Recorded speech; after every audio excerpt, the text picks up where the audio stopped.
और वज़ीर आज़म के मुशीर फैसल करीम कुंडी ये कहते हैं कि एपेक्स कमेटी के इजलास में फैसला हुआ है कि दहशतगर्दी पर काबू पाने के लिए पड़ोसी ममालिक से भी बातचीत करेंगे ताकि किसी की ज़मीन हमारे खिलाफ इस्तेमाल ना हो।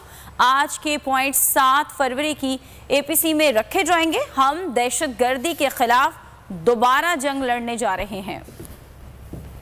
एपेक्स कमेटी का इजलास हुआ जिसमें वज़ीर आज़म साहब ने उसको चेयर किया कि हम अपने पड़ोसी ममालिक, चाहे वो ईरान है चाहे वो अफ़गानिस्तान है, उनके साथ भी बातचीत करें ताकि हमारी ज़मीन, चाहे वो हमारी है चाहे उनकी है, वो जो है वो दहशतगर्दी के ख़िलाफ़ जो इस्तेमाल ना हो। 6 घंटे की इस मीटिंग में जो है एक तहिया किया गया कि हम दहशतगर्दी के ख़िलाफ़ जंग में, हमने पहले भी ये जंग लड़ी और इंशाल्लाह दोबारा हम ये जंग लड़ने जा रहे हैं और इंशाल्लाह कामयाबी जो है इंशाल्लाह आवाम की मदद से जो है हमारी होगी।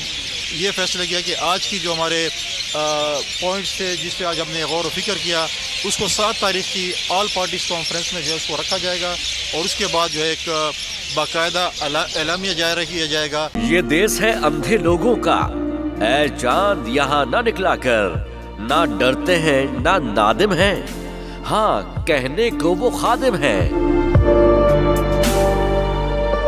यहाँ उल्टी गंगा बहती है, इस देश में अंधे हाकिम हैं। ये देश है अंधे लोगों का, ऐ चांद यहाँ ना निकला कर। जी इमरान भाई, आप हैं? इमरान भाई परेशान नहीं होना, तुम लोग तगड़े रहना, इंशाल्लाह इंशाल्लाह।